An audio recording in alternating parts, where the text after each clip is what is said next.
Hello everyone, this is Koua playing Choices, book Murder at Homecoming. Murder at Homecoming, Chapter 13, Pick Your Poisoner.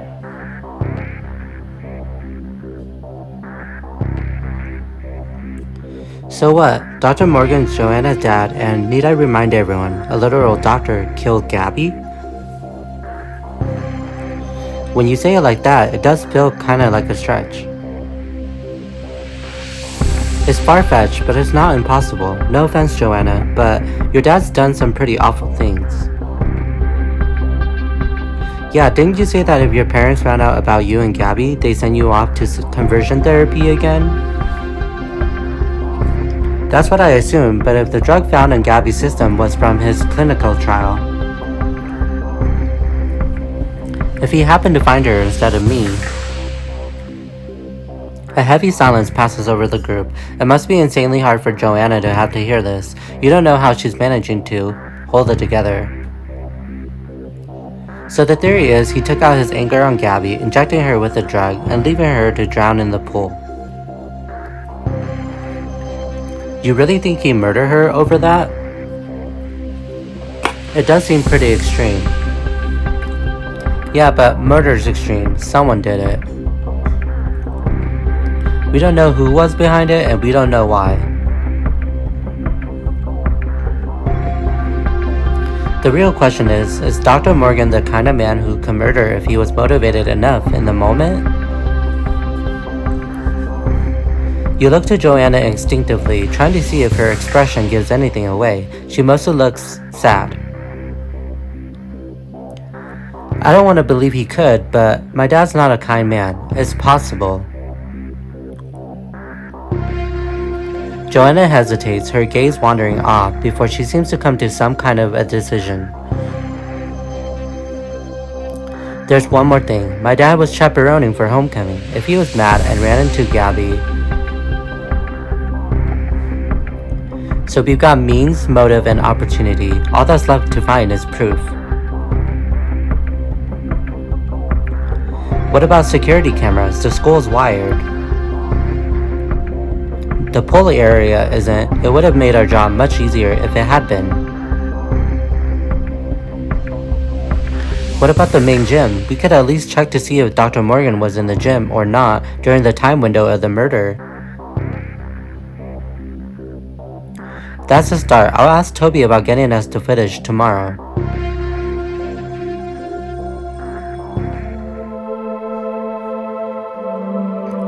No, Koua, absolutely not. No way. You, Toby, and Millie stand in the hallway at the end of the day, students bustling around you on their way out of school. You expected at least an opportunity to strike a deal, but Toby stands firm, his arms crossed over his chest.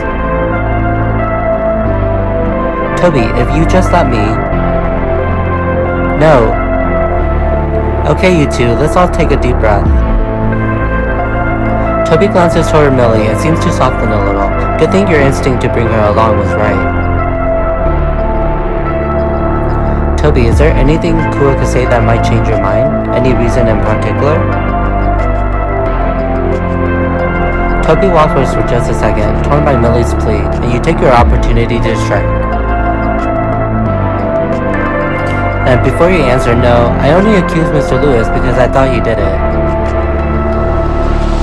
It's not about Mr. Lewis, and I don't have anything against you. It's just that Trouble kind of have a way of following you, Koua. I don't want to be held responsible. Nobody would blame you for anything. It's true, discretion is one of my most coveted traits as a PI. No, that's my final answer. Sorry, Millie and Koua. I need to go. My counselor has questions about my recommendation letters, and I've got AV Club in half an hour. Toby slams his locker door and turns to go, avoiding Millie's eyes as he does. She sighs. Well, that definitely could have gone better. Yeah, that did not go as planned. Thanks for backing me up. No problem, you're in the right here. That footage is supposed to be public anyways. Toby's just so freaked out about college applications and midterms that he isn't even thinking about anything else, not murder cases. And definitely not me. Suddenly, a thought strikes you. Millie, have you ever considered just asking Toby out yourself? No, I mean... She leans back against a row of lockers, locking her lower lip between her teeth. I've thought about it, but it's way too scary. Besides, don't a lot of boys hate it when the girl asks? It's 2022. There's no way that macho crap is still in fashion. Besides, I bet he's just as nervous to ask you as you are now. And if he's as busy as you say, having you take the pressure off by taking initiative seems like it would be a good thing. Curse you, Koua, for making so much sense. But what if he says no? If he turns you down, I'll get you a tub of ice cream and binge sad movies. Or whatever kind of movie you want, I'll be there for you. If he turns you down, that is. You know what? Fine, you've convinced me. I'm gonna ask him. I'll just need to find the right time to do it. Millie starts to charge ahead, but only gets about 5 steps before she heel turns and zooms right back. This is a bad time, obviously. He's got his counselor meeting and AV club and... Oh geez, Koua, this might be too much, and I haven't even started yet.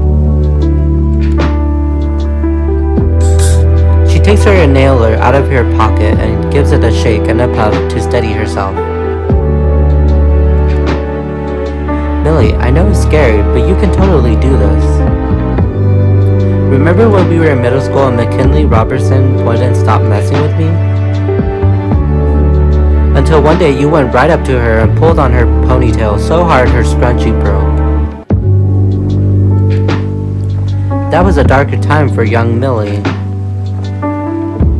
I'm just saying, that Millie is somewhere in there, the one that's all fierce and going after what she wants.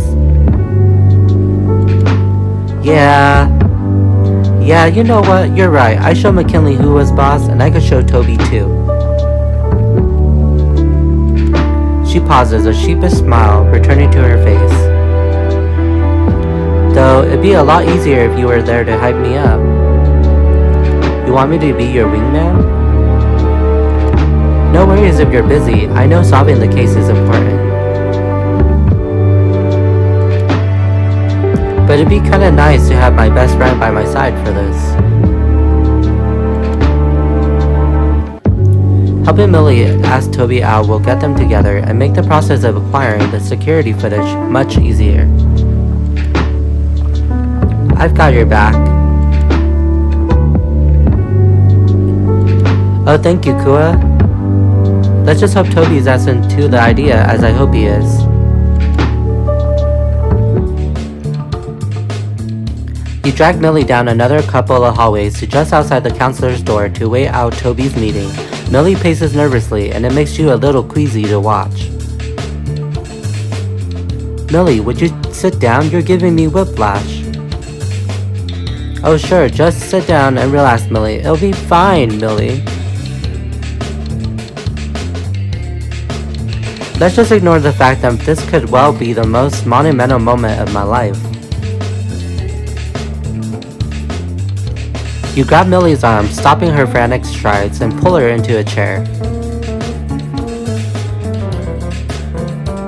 Okay, I think you're taking this a little too far. There's no way those be the most monumental moment of your life.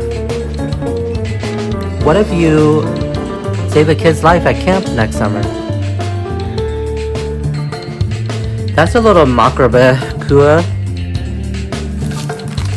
Hello, see the part where I said you saved them? And it's like headline news and everything. That might be a slightly bigger deal, don't you think? I guess. Millie exhales slowly to center herself. Point taken, maybe I was spiraling a bit. Just a little. God, he's gonna come out any minute. What do I even say? Easy, just walk up and say, "Hey Toby, do you want to go on a date right now?" "Hi Toby, do you want to go on a date right now?" Nailed it. Okay, but what do I do with my hands? Nothing, just keep them at your sides, I guess. I'm supposed to remember that and my lines? You know I'm not a dramaturgist. "Hi Toby, do you go to date now?" I've lost it. Spiraling again, maybe the straightforward approach isn't gonna work here. How about you give him this lollipop when you ask? And then what? Give some kind of cheesy line like, "You're sweeter than candy"? Look at you, Miss Smooth Talker. You and Millie burst into laughter, which is interrupted when the door to the counselor's office swings open. Millie leaps up from her seat as Toby comes out. He looks between the two of you, eyebrows arched in surprise. Millie and Koua again. "Look, Koua, I've already said..." Actually... A heavy pause passes over you as Millie chokes down whatever she was about to say. Actually, Millie wanted to ask you something. Sure, I've only got a minute before my next activity, but I'm all ears. Right, okay. Hey, Toby. Hey. Oh no, that wasn't the whole thing. Millie, are you okay? You seem kinda nervous and it's making me a little nervous. I'm fine. Swell. Just dandy. Alright, well, I don't want to be late for AV Club, so... This is getting pretty painful. Time for some divine intervention. Toby, how do you really feel about Millie? What? Why would you... You watch Toby's face turn every shade of red in the book until settling on a deep crimson. This is a highly irregular question to accost someone with, and not that it's any of your business, but... Toby averts his eyes and clears his throat. I think very highly of Millie, obviously, both as an intellectual and a friend, and... He cuts off suddenly and right before the good stuff too. Look, Toby, Millie... Koua, it's okay, She squeezes her eyes shut, balling her fist at the bottom of her t-shirt. Hey Toby, do you want to go on a date with me right now? She says it in a rush, forcing the words out while Toby stands there stunned. A date? Just us two? You and I? It's silly, right? I tried to tell Koua because of your AV club and you're probably maybe seeing someone or... It's not silly at all. Millie, I've been trying to work up the nerve to ask you out all year. Really? You're sure you're not just saying that because I got so nervous just now I nearly had an asthma attack? Just one of the things I find incredibly endearing about you. You lean into Millie's ear as casually as you can manage. Told you so. Oh, but I should let the AV Club members know so someone else can take minutes today. You'd really skip it just to spend time with me? The computers will be there tomorrow. Plus, I have a feeling Garrett's gonna bring up his hot tub LAN party idea again. You're doing me a favor, honestly. I can let the AV Club know. It's no trouble. I'm sure the club won't mind. One of their own ditching for a hot date with Beechwood's hottest mascot? I bet they crown you king after this. Who needs a crown? I've got a date with a queen. Thanks, Koua. Millie squeezes your hand, her appreciation shining in her eyes as Toby begins to lead her out the doors. Seriously, thanks, Koua. And thank you, Millie. You watch them good before turning on your heel and strolling toward the AV club room with all the time in the world to spare.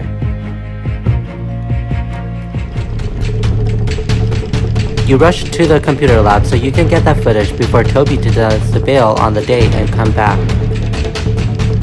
You get on one of the computers and navigate to the program that monitors the security camera. You type in Toby's goal email, then pause. Okay, now I have to figure out Toby's password. No sweat. You're prompted for a password and hit the password hint button. H2O2 lowercase, no spaces. Of course it's gotta be a chemistry quiz. H2, I know that's hydrogen, at least. The answer's gotta be hydrogen peroxide. Hydrogen. You hit enter and the computer starts to load up. Too easy. It only takes a few moments for the desktop to load. On the screen, there are 3 choices of servers. Click on Recorded Media. Recorded Media sounds like security footage would qualify. Sure enough, as soon as you connect to the server, one of the folders is Security Camera Recordings. You click it. Homecoming was on September 26th and Gabby was murdered at approximately 10 p.m. The folder has hundreds of recordings from different dates and time at locations all over the school. Get the one from September 26th, 10 p.m. main gym.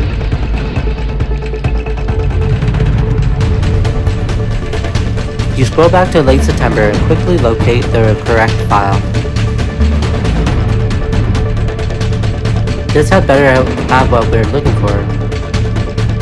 You copy the file onto a flash drive, then shut down the computer.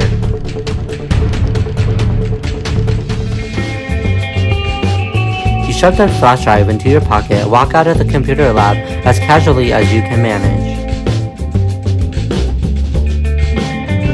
Got the security footage. Excellent. Meet up at my house to watch it? Will do. Sounds good. See you on the other side. An hour later, you and your friends are gathered in Donovan's living room, ready to watch the footage. Your phone buzzes. Hey, hi Koua. Hey Toby. About when you asked for my help earlier. Sorry for refusing to help. I should have at least been willing to hear you out. Especially after Millie told me you were the one that encouraged her to ask me out. Actually, all in a day's work. That's me, investigator and matchmaker extraordinaire. Sure. Thanks for putting in a good word with Millie. And one last thing. Do not ever let me catch you messing with my computer files, okay? Do not ever let me catch you. Yep, you got it.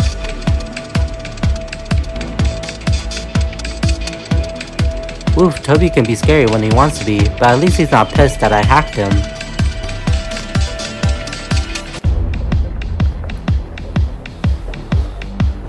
You put your phone away as Donovan plugs the flash drive into his computer and you all gather around. Okay, this video is loaded. There's gonna be a lot of coming and going. We need to watch carefully. Aye, Captain.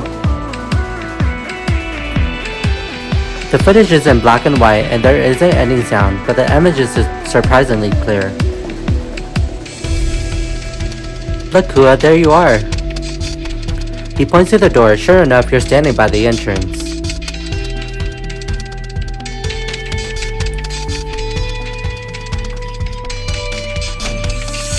Yep, I had just returned after counting ballots.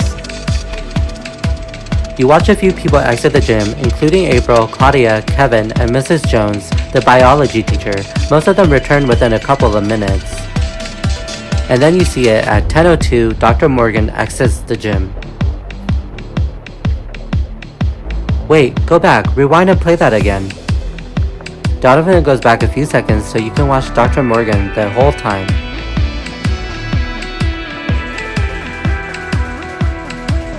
See how he looks around? He really doesn't want anyone watching him leave. And then he reaches into his pocket and looks for something. $10 says it's that trial medication.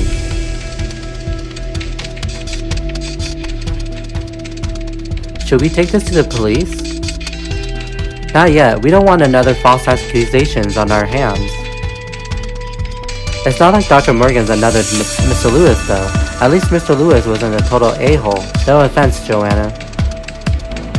No, it's true, but I'm with Koua. My dad's not a great guy, but does he deserve to have his life ruined if he's innocent?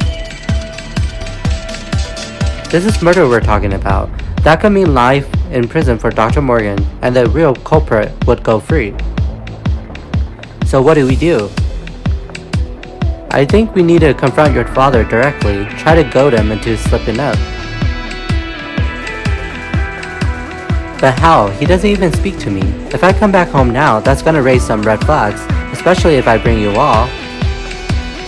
He might even have us thrown out for trespassing or worse. Then what about his office at the hospital? They can't remove us just for being there. We can say we're visiting someone. And we can raid a cafeteria for pudding cups while we're at it. Stevie's comment cuts through the tension like a knife, and you can't help but break into a smile. And maybe pudding cups, if there's time. The hospital heist is back on. The sun has barely begun to set by the time the 5 of you arrive at the hospital. You remember what Kyle said about the hospital blueprints. Could the key to what happened with my sister really be in here? Joanna shivers as a cold breeze blows by. Ugh. You okay, Joanna? Just nervous. I haven't seen my dad since the trial. Who knows what he's gonna say to me if I have to talk to him. Joanna, your father doesn't own you anymore. You have a safe place to live, and Mr. and Mrs. Navarro have made it clear that they're not gonna let anything happen to you. Alright, let's do this. I'll lead you to his office. You start walking toward the door, but the security camera over the entrance makes you pull back again. What's wrong? I just got myself hyped up. You pull the blueprints out from your bag and open them up, tracing your finger across until you find what you were looking for. Look, I remember seeing this on the blueprints. I noticed there was an original entrance to the hospital in the back. And look, it seems like there's some kind of passage through it too. Where does that go? You follow the snaking passageway with your eyes until you land on my dad's office? That's either really convenient or very, very concerning. Sign me up for a little of D, all of the above, I guess. You roll the blueprints up and stick them back safely in your bag. Whatever the reason for it, at least we can get in without being seen at all. Dr. Morgan had no idea what will be coming for him. Dr. Morgan doesn't see you coming, alright. In fact, he doesn't see you at all. Because when you push through the bonafide secret bookshelf door at the end of the long series of tunnels below the hospital, you emerge in his office and find it empty. Weird, his hours are supposed to be 9 to 5. Donovan checks his watch and frowns. We took some time getting over here. It's 4:45. Maybe he clocked out early. No way, my dad's always at the office. He's a total workhorse. Proud of it, even. What now? We came all the way out here to talk to him. Well, since we're here... She starts rifling through the paperwork on the desk. She picks up a leaflet sitting out about the clinical trials. It's covered in handwritten notes that look like talking points for a presentation. It's for Captain Benenzyme. Seems pretty likely Papa Morgan is the one running the trial. Good find.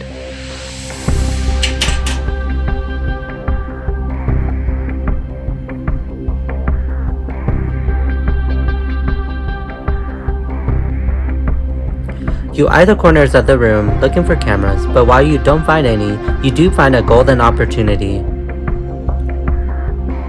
Stevie's got the right idea. If Dr. Morgan doesn't have the decency to attend his office hours, I say we help ourselves.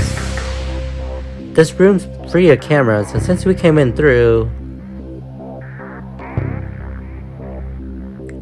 You wave your hand at the tunnel hidden behind the bookcase doors that's now ajar. Yeah, suspicious much? Who puts something like this in their office?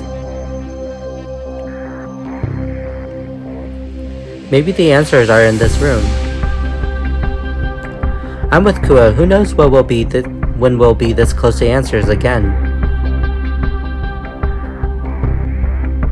I don't think we have any other choice.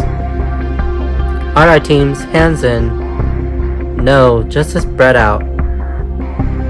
Check out the desk.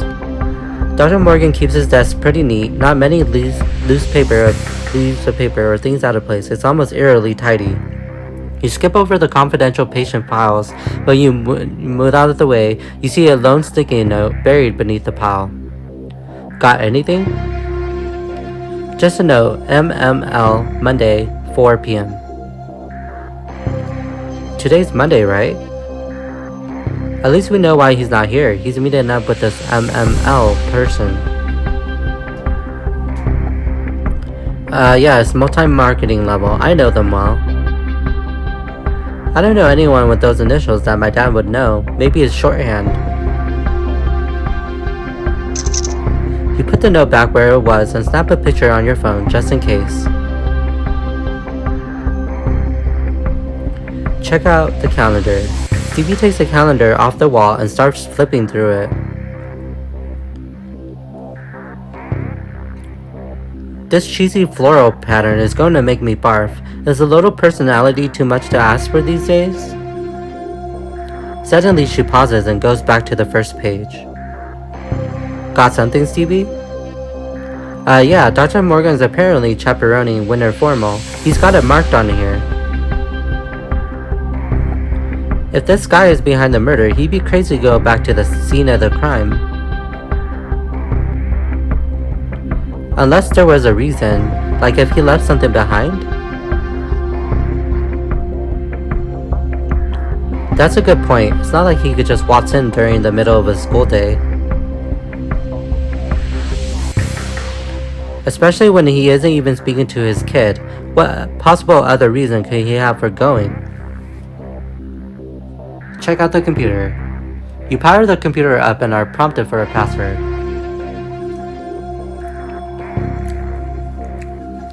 Joanna, any idea what the password here could be? I might. Let me give it a try.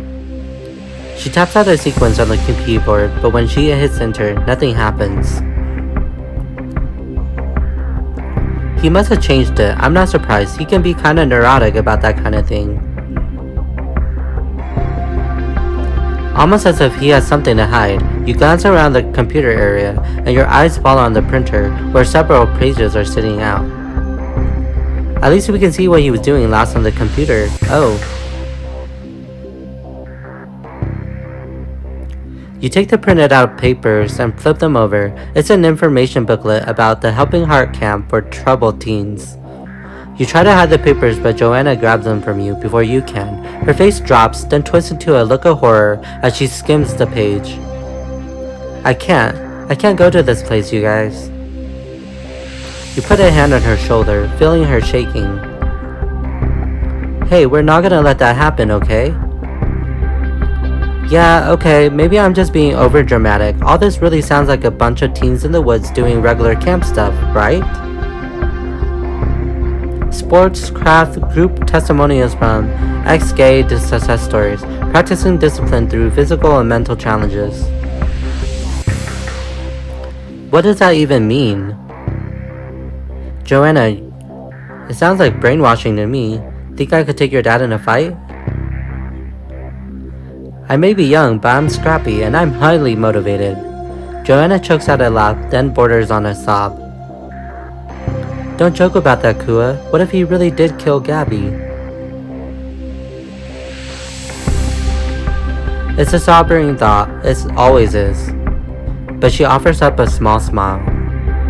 But for the record, I do think you could take him. Aim for the left knee. There's a beat of silence that follows over the office. Joanna sits down heavily in her father's desk chair, tucking her knees up and hugging them.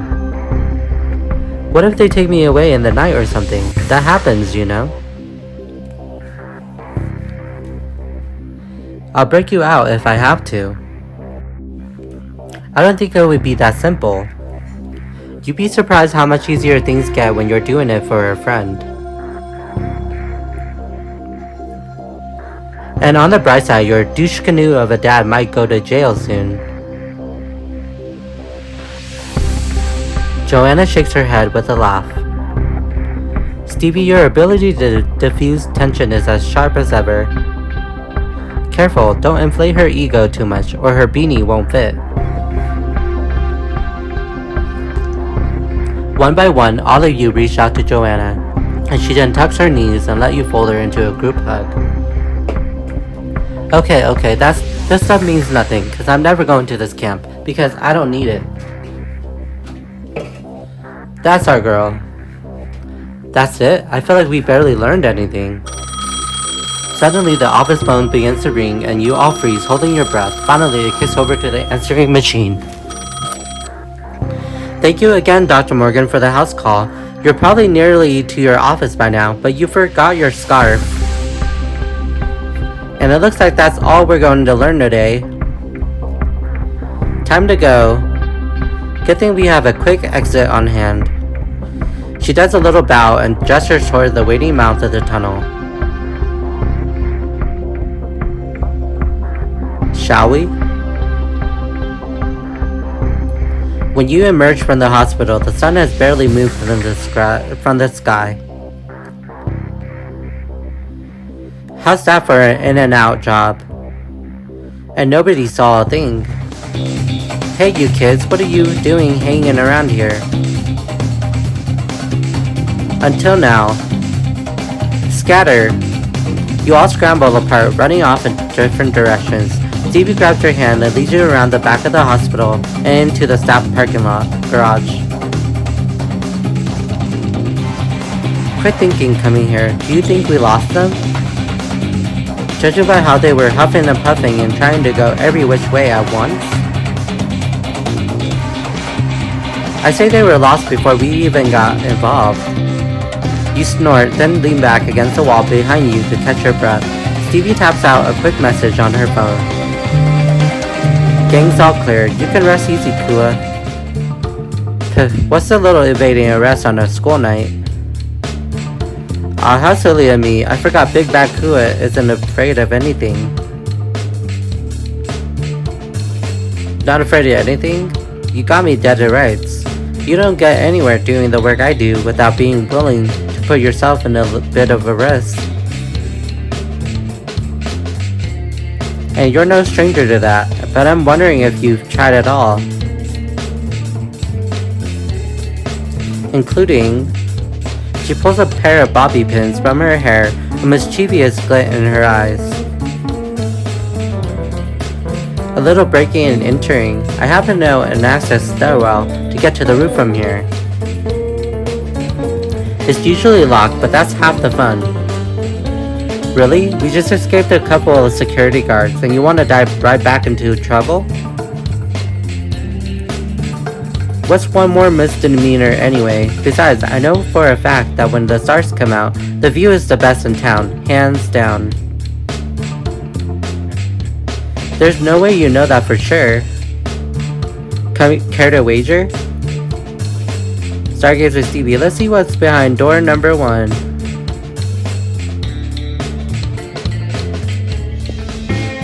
Stevie crosses the concrete with long strides, combat boots clomping the whole way. You hurry to catch up, voice low. How do you know how to get to the roof? from the staff-only parking lot? My mom was in labor with Sophia for 16 hours. I got bored, sue me. No one was gonna notice anyway. Stevie, you're about to tell her to slow down, but you already reached the other end of the garage. A large metal door with a very heavy-looking lock blocks the way. That looks a little impenetrable. She gestures with her bobby pin. Not a problem for me. Besides, maybe it won't be even. She tugs on the door handle. It doesn't budge. She sighs. Locked. Well, I guess the world's changed since I was 14. Maybe we should double back. No, this just makes it more fun. She smirks. How'd you like to learn how to pick a lock? Lockpicking, I already know how. Damn, Ace, maybe you're more corrupt than I realized. I wouldn't say that. It's just useful to know these things. And the act isn't inherently illegal. It's about context. You remove your small lockpicking kit from your bag and open it to reveal a homemade tension wrench, various pointed picks, and a metal hook with a series of rounded bends at the ends. It's called a rake. Most people who don't break into things haven't heard of it. Great, you're a hipster criminal. And you've got a whole kit just hanging out in your back pocket? So much for my bobby pins. You bend down to get closer to the door. Stevie follows suit, replacing the pins in her hair. You fit the tension wrench into the lock and turn it clockwise just enough to leave the pins open for your rake. Then you slide it in to count them, 5 total, so you pull the rake out and start again from the front, turning the first pin with careful precision. You know you're way more methodical about this than me. Me? Methodical? Never. Yeah, usually I just jam it, you bobby pin in, and hope for the best. I seriously doubt that. Suddenly, footsteps echo through the garage. You and Stevie slams yourself against the wall in a sitting position, trying to look casual as the doctor approaches you. Do you kids need assistance? Hi, we're, training a therapy dog. Where's the dog? That's part of the training. Stevie's smile is forced, but you don't know if you're the only one who can tell. The doctor looks at you for a long, painful beat. You know what? I don't care. I'm working 12s all week. I don't have the energy to care.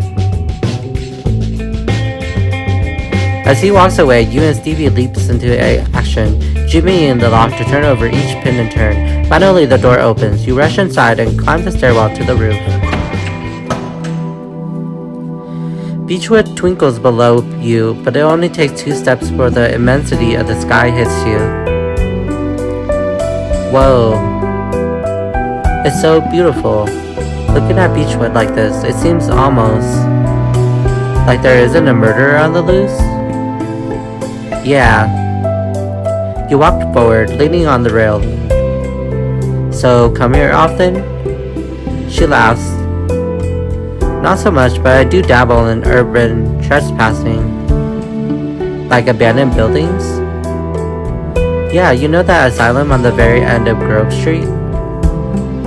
The one that was condemned in the 19th century? Yeah, that one. There's a super creepy children's ward on the 3rd floor. There are turned over wheelchairs and possessed looking dolls. It's great. The 3rd floor? That you could fall through at any time?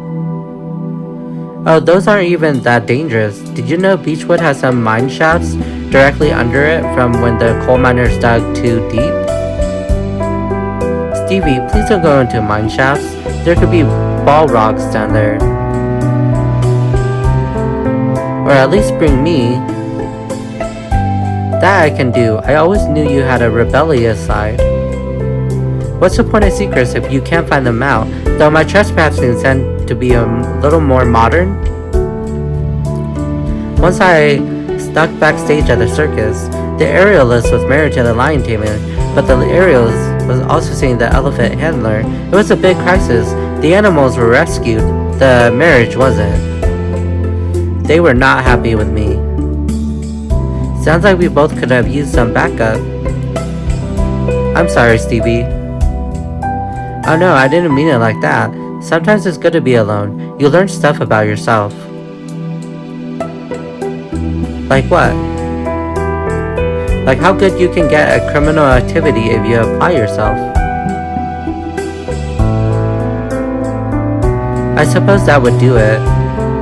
You both sit in the silence as the lights in the other buildings go out by one until darkness creeps over your little town. Stevie walks over to the center of the roof and lies down. She beckons. Come on, Ace. It's existential all/dread time. You make it sound so appealing. But when you do lay down, it is beautiful, like the whole world is gone, out of time and space, but in a good way, mostly. Whoa. Couldn't have said it better myself. Ow. Wish on a star. You close your eyes solemnly. You wishing for a revenge stone? If I say it, it won't come true.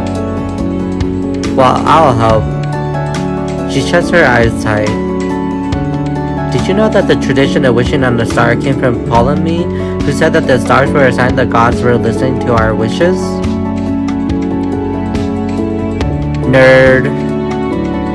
Guilty. I'll point out one more constellation. You point. You can see Triangulum as well. Don't any 3 stars technically make a triangle? Well, yes. A meteor shoots across the sky. You're about to point it out when you realize that Stevie is eerily quiet. Stevie? We're gonna find her, Koua, Perdita, and we're gonna get revenge for Gabby. You're not alone. I know, Stevie. I know. She takes your hand and you sit there for what might have been an eternity, or 5 minutes. Then you get up and sneak back out, taking each step with a little more purpose and a little more hope. You and your friends reconvene at a nearby restaurant for milkshakes and pizza. What now? We didn't get much information out of his office, and we missed our chance to talk to him. This wasn't a total loss. Let's recount what we found out. It's all stuff we already knew or suspected. Like how he's running the trial and was at homecoming, which, duh. That's not totally true. We also know for sure that he's going to be chaperoning Winter Formal. Which means catching him in his office won't be our last opportunity to corner him. Plus, school's our turf. You can't kick us out of there unless we're breaking the rules.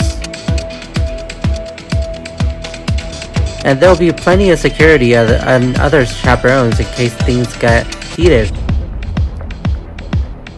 Donovan groans, his head falling towards the table. So this means I have to go, doesn't it? We should all go, strength in numbers, right? But without dates, is going stag even cool anymore? Hey, I was planning to go stag. Plus, there's that secret third category called going with friends. Yeah, look, even if we're going because we have to, doesn't mean it has to be a drag. Plus, going in solo just leaves more opportunity for magic to happen the night of, right? Tyler gives you a significant look as you say this. Come on, it's like fully dark. We should all head home. You slide out of the booth as you all make your way toward the door.